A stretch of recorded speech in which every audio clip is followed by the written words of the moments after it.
Bonjour. Je voudrais tout d'abord remercier la chaire UNESCO Alimentation du Monde de m'avoir associé à ce colloque. Je voudrais saluer grandement les collègues participants et toute l'assistance venue à ce colloque. Même si je ne suis pas physiquement présente, j'espère l'être avec vous de tout cœur grâce à la technologie. Donc le thème du colloque, ce sont les aliments voyageurs. Je voudrais apporter la contribution depuis l'Afrique de l'exemple des Peuls. Donc les Peuls sont des éleveurs, ils élèvent le zébu depuis très longtemps.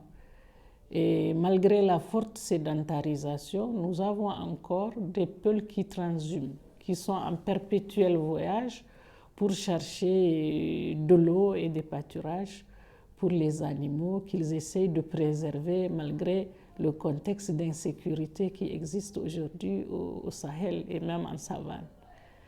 Donc c'est de ces irréductibles voyageurs que je voudrais parler par rapport à leur alimentation, par rapport à ce qu'ils prennent au cours de leur voyage.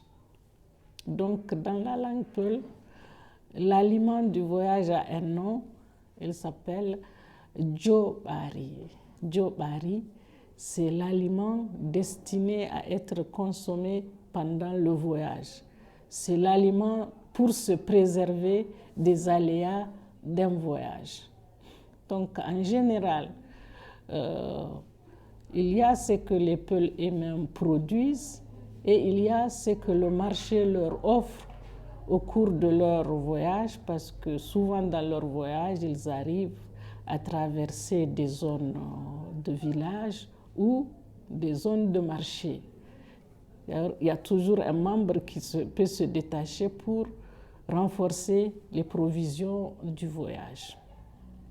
La principale céréale au Sahel et en savane où l'élevage du zébu est possible, c'est le mil. Le mil peut être préparé de plusieurs façons. Pour les nomades, la façon miraculeuse et importante est la cuisson à la vapeur. Donc le mil peut être cuit à la vapeur sous forme de couscous de mil, séché et conservé pendant longtemps, pendant au moins 3 mois. Ce couscous de mil est appelé lachiri.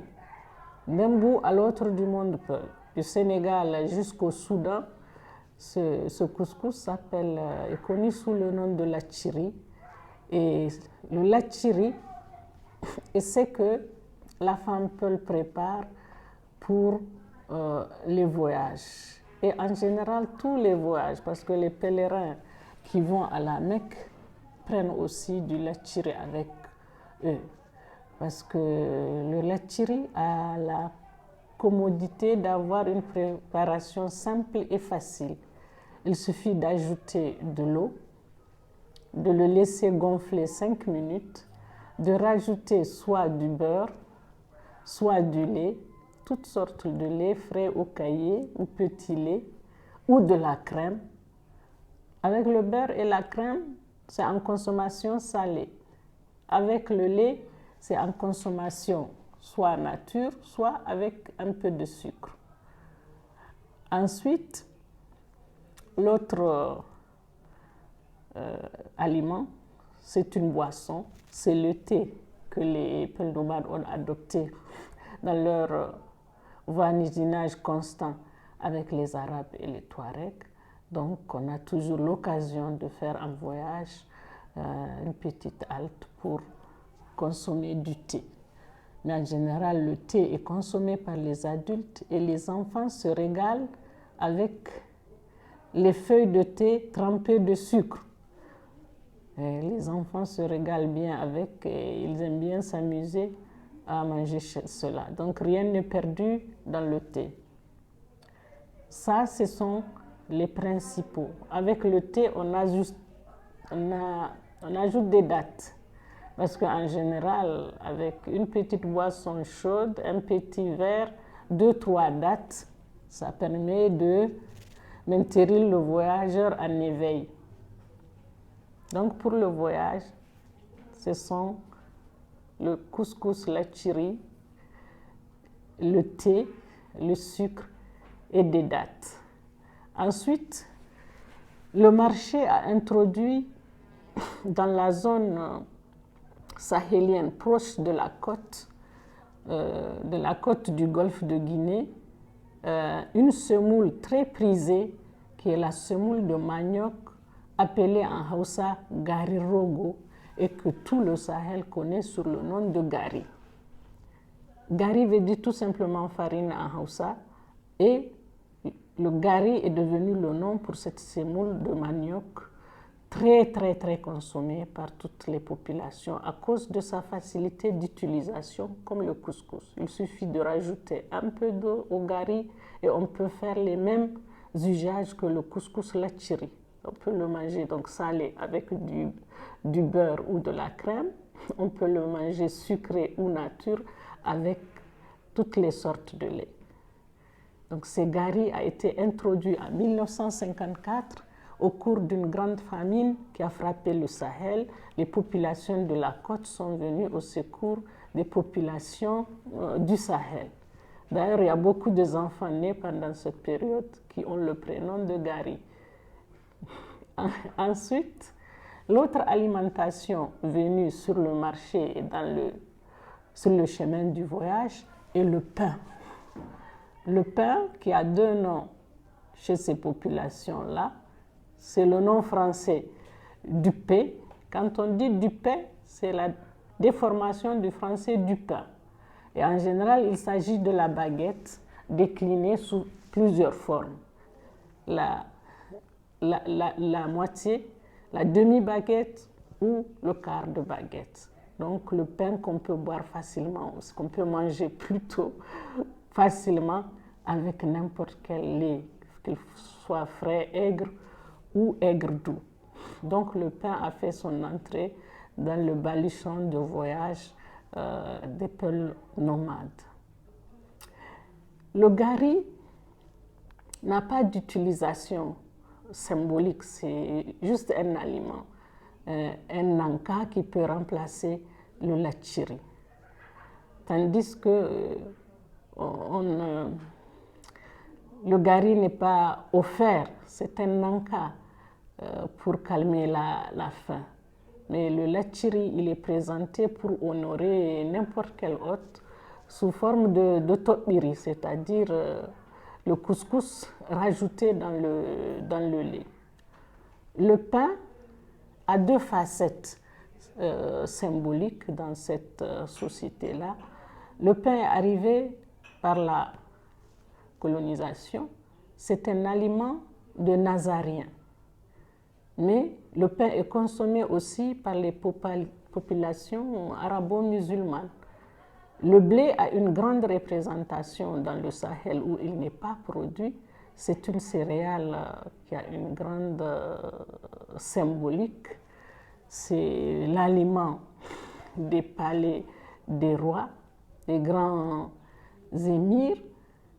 Et c'est l'aliment qui fait le pain. C'est l'aliment à partir duquel on fait le pain, ou la céréale à partir de laquelle on fait le pain, qu'on bénit dans certaines religions. Mais l'aura du blé est dans le pain et le pain peut être amené à rentrer dans certaines représentations. Donc dans le contexte peul, et dans le contexte de beaucoup de cultures africaines rurales, l'aliment, aussi bizarre que cela puisse paraître, l'aliment est toujours au-delà du ventre. l'aliment n'est pas seulement quelque chose pour la bouche et le ventre. L'aliment rentre toujours dans un lien ou des liens symboliques très très forts. Le mil est la céréale d'un espace. Au Niger, on parle de la force du mil rouge. C'est un aliment qui nourrit, mais qui nous donne aussi certaines vertus. C'est l'aliment qui relie les gens dans le mariage, dans les cérémonies de nom. On offre les céréales pour lier les familles. C'est un acte symbolique d'échange et d'alliance.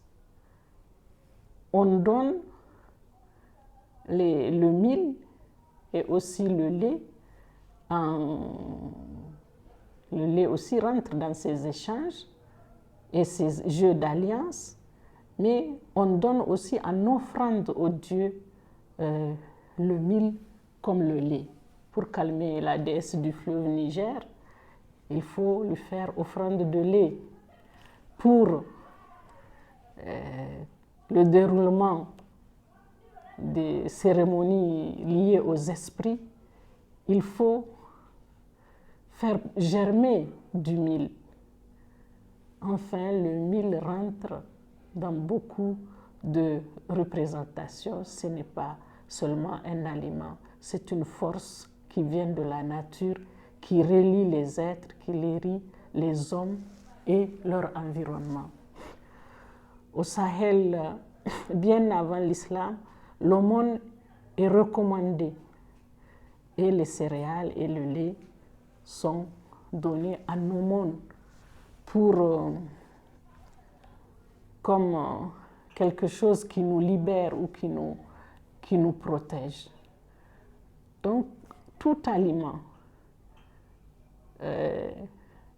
qui a une facette patrimoniale, c'est-à-dire liée à un héritage d'un peuple, a au moins 3 facettes. D'abord, l'aliment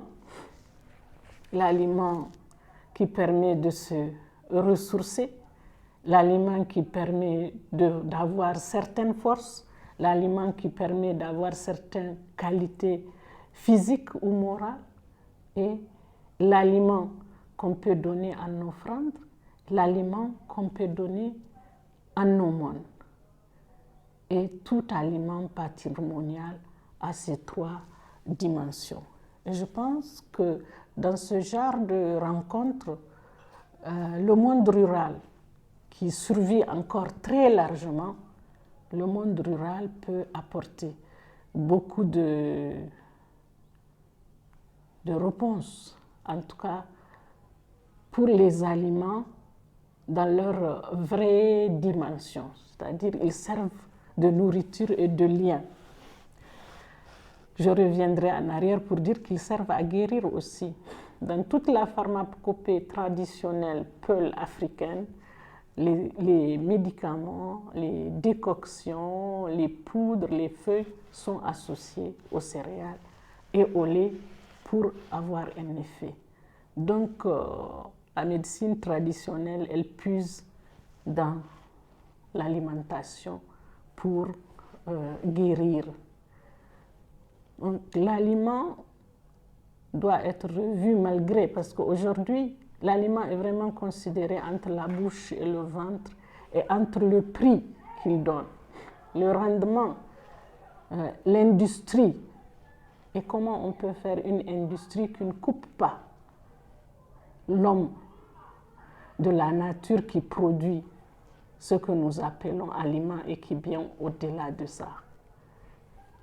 Et je crois que c'est le grand challenge de la sécurité alimentaire.